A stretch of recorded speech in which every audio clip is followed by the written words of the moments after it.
Conversations across time. Conversations across time. Conversations across time. Conversations across time. Conversations across time. Conversations across time. Conversations across time. Conversations across time. Conversations across time. Conversations across time. Conversations across time. Good evening. On tonight's show, Conversations Across Time, we have invited back our esteemed guest, President Lyndon Baines Johnson, Spartacus, Gladiator, and Freeman, and Queen Esther, one of two women only that have had books written on them in the Bible.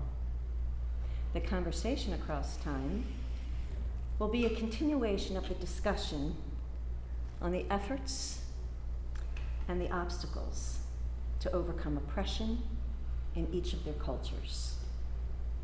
I'm Janice LaFlamme. Enjoy the show. Good evening, and welcome to another episode of Conversations Across Time, the television show that allows you, the viewer, to observe imaginary conversations between historical figures from the past. We seek to give you information about these figures, and we also want you to explore what if. Now, tonight, my normal co-host, Babette Joseph, is away on assignment. And sitting in her place, and we're delighted to have the show historian, Mr. Mark Hoffman. Mark Hoffman is a history teacher. He is a member of the Conversation Across Time ensemble cast. He's played many roles. You probably recognize him from some of those roles: Theodore Herzl, Charles de Gaulle. He's been here a lot, and he's been on camera a lot. So, Mark, we thank you for agreeing to sit in as co-host tonight. I have big shoes to fill, but thank you to have me. I thank you for being here. Seated next to Mark is Spartacus. Last week, this panel was here, and Spartacus, of course, is a slave, gladiator, and military leader. And most of you who watch this show will know that Spartacus led a revolt that essentially threatened the entire Roman Empire. Thank you for being with us, Mr. Spartacus. Seated next to Spartacus is Queen Esther. Queen Esther was the Queen of Persia, and she became Queen of Persia in 473 BCE, before the Common Era. And Queen Esther is credited with saving the Jewish population from a massacre that could have happened had she not interceded with the, direction and insight of her uncle Mordecai. Thank you for being with us, Queen Esther. Thank you for having me. And seated next to Queen Esther is the 36th President of the United States, President Lyndon Baines Johnson. Thank you for being with us, President Johnson, and your legacy speaks for itself in that anyone that is on Medicare, early childhood education, the NASA space program, the war on poverty was all something that came from you. So thank you so much for being with us, President Johnson. My pleasure, madam. Now, we invited this panel back because last week we had a vigorous discussion regarding President Johnson, your legacy, and Vietnam. And so what I would like to do, since I think we probably questioned you or cross-examined you sufficiently on Vietnam, and even though we have more questions, and we will get to those, I'd like to ask, since you were a school teacher. I was. And you were a school teacher, you taught poor children, you taught Mexican children, and I believe that's where you developed your understanding and empathy for oppressed people. So what I'd like to ask, in light of our past discussion when we challenged you on Vietnam and the fact that your war on poverty and your great society perhaps was dwarfed by your interaction in the war on Vietnam. As a school teacher, how would you grade yourself in terms of your presidency? Well, ma'am, I would sincerely give myself an A for effort. Yes, Mrs. Sparkus. You may snicker, and that is your right, but I sincerely wish to utilize the federal government to alleviate poverty in our country, which I thought is and has been, will always be just about the greatest country on the face of the earth, and I wanted as many people as possible to share in this prosperity, and to have low income and poor people of all colors, be they black people in the ghettos and Hispanic people in the southwestern United States and poor white people in the Appalachian regions. So but the long and short of it is you give yourself an A. For effort. You said an A for Right, effort, tried, but we don't yes, grade ma'am. on effort. We grade on accomplishment. Because you do realize that Mark and I are both school teachers. Yeah. I mean, Yes, I ma'am. might practice law, but I was a school teacher to begin Well, with. then why didn't you grade him? Well, We want to grade. Well, we will grade them. we will grade it, but I wanted to know what he was going to grade yourself. himself. Yes, This is a setup. So you I've had- grade yourself an A. for effort, as if I tried most sincerely to utilize the federal government to alleviate the distress of poor people and to give them the ability to rise in Okay, society. we got you. Let me ask. But can Johnny read? I must interject here that previous succeeding administrations failed to follow through on the possibility of the Great Society, such as Mr. Nixon, who deliberately utilized racial hostility and hatred to attain votes to remain in office. I mean, Well, listen, President Nixon, and at some point on this program, we will discuss President Nixon and invite him here to defend his policies. But I think his legacy is and will always be that he was forced to resign. I want to ask Queen Esther, how would you? I'm sorry. Go ahead. No, how that's would you grade President Johnson? Well, after all the events that you have discussed in previous conversations, I would have to say that I don't think that you completed everything in full circle. I feel that there are certain things that you helped raise as far as helping to aid poverty and creating Medicare and the food stamps and all of those beautiful things that you did set in stone for. Thank you for that. But in the essence of coming around in a full circle, all the lives that were taken in Vietnam, everything that happened in the current effects, everything, including the poverty, everything, when you take all that into perspective, who really won? Was there an actual person? Was there an actual side that actually won? Lady And Bird. if they did, who are they? And you just said Lady Bird. It was Lady Bird. She won. I must say, you are right, madam, that I mean, imagine if you would have gone about things in such a different way where all those lives could have been spared. I mean, that's a part of what I did for my people. Doing whatever I had to do, taking a stand, taking a fight. Now, And Mary, Whatever the case may be. also, Your Highness, you were Yes. repeatedly raped by your husband.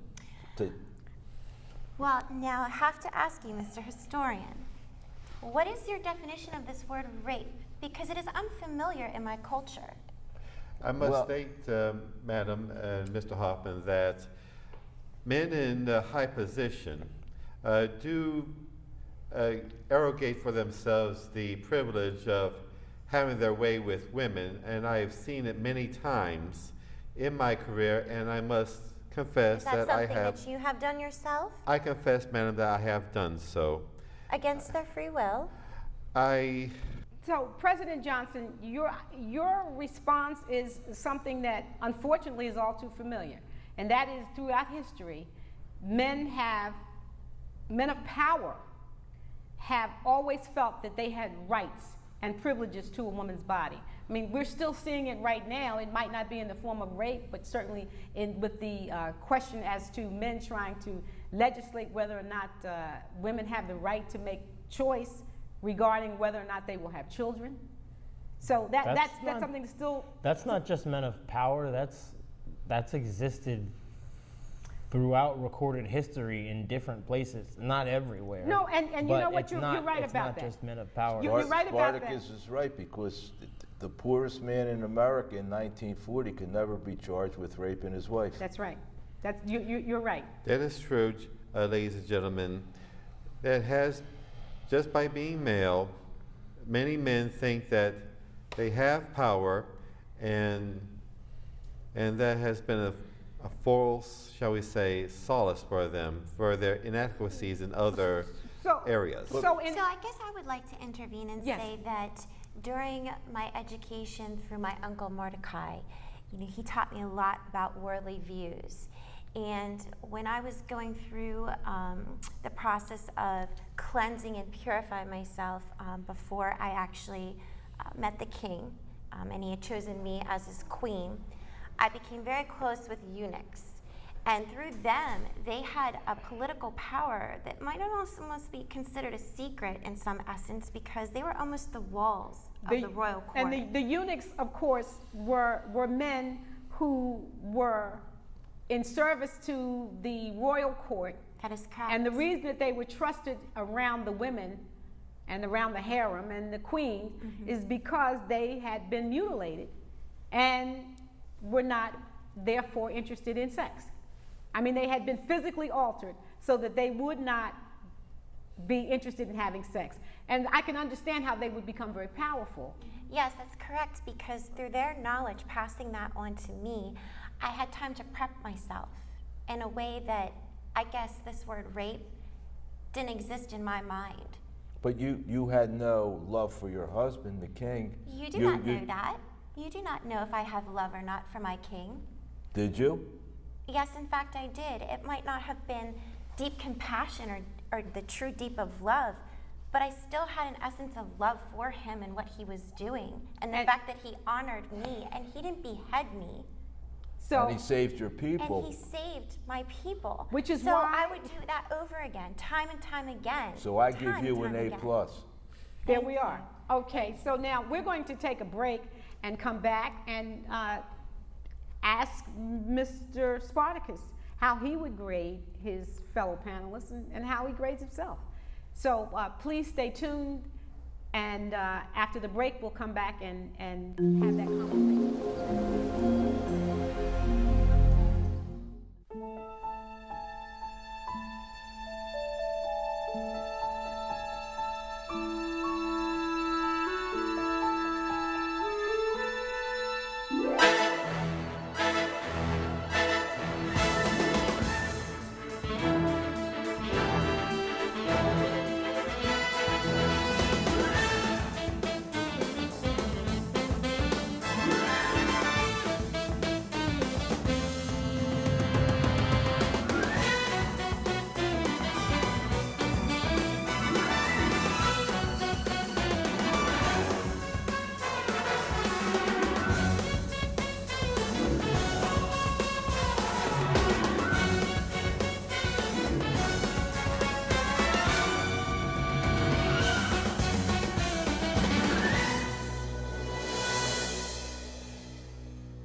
If you were to grade your fellow panelists, how would you grade them? Dead. Well, that to be sure. I guess that's a D, right? Is that the Americanized spelling? Yeah. Yes. Well, let's ask this question. Let's ask President Johnson, how would you grade Mr. Spartacus? Well, like, I would give Mr. Spartacus an A for effort. However, You keep giving people effort. What happens to the actual accomplishments, Isn't that Mr. called- Johnson? I'm getting to that, Mr. Hoffman. Please bear with me. Isn't there a word for that in education now? They call that grade inflation. Yes. Yes. Yes. Or a curve. Yes, please hear me out, ladies and gentlemen. I believe I deserve the courtesy as I am the President of the United States. Most respectfully, I'm sorry, Mr. President. Mr. Spartacus, you started out as a slave, leading a revolt of gladiators and slaves in ancient Rome, and was not the No, effort no. you, sir, please. I started out as a baby. It's an important distinction. Yes, but please bear with me, sir. And your attempt was to convey your fellow slaves in this slave army to return to your home nations. Is that correct? Yes. Yes, and you did sincerely, truly cause a fright in the Roman society, and with your slave revolt, with the fear that other slaves might join in the revolt. However, one of your generals, I believe his name was Crixus, instead of He wasn't a general. He was a loudmouth. well, one of your subordinates, and he, instead of continuing with your plan to return to your home nations, like in your case Thrace, he wanted to double back to Rome and continue plundering the countryside, which you did not. At that point, you degenerated from an army of freedom fighters to just another gang of bandits that He gets a terrorized the higher grade countryside. than you, President Johnson, because he organized a slave army. He could have accomplished his goal. But he failed to do so. So sir. did you. So therefore, don't get So on his case. Sir, You Mr. feel worse Hoffman, than he did. please. I am the president. I and don't care who I you will are. assert my authority, sir. Please bear You with me. can't assert your authority when you're talking out of your whatchamacallit. Posterior. Yes. Out of his Excuse pocket. me, but I'm afraid, Mr. Spartacus, As I would well have to give you a should. D. Well, if you And give for- him a D, then you have an F, because he was much more successful than you. How so, sir? Well, you wasted the country's treasure in Vietnam. The war on poverty, we still have poverty. Now, we have good programs, but by the same token, it could have been much better. Millions of dollars were lost in Vietnam that could have been better spent. And where would the country be if you had had the cojones to make a tough decision about Vietnam and not worry about the first president to lose a war? If you were sincere about the war on poverty, you would have gotten out of Vietnam, focused on civil rights and poverty, and you would have an A+, and you would be on Mount Rushmore someday. I want to ask this question. Let's do this. Today, this nation, in fact the world, is faced with a tremendous crisis with a terrorist group that plays by no one's rules, and that's ISIL. If you were advising President Obama today, what would you advise President Obama regarding ISIL? And ISIL, of course, is the terrorist group that's responsible for beheading 2 journalists. They've beheaded many people. I think we only started to pay attention when 2 American journalists were beheaded. But what would your advice be to President Obama today?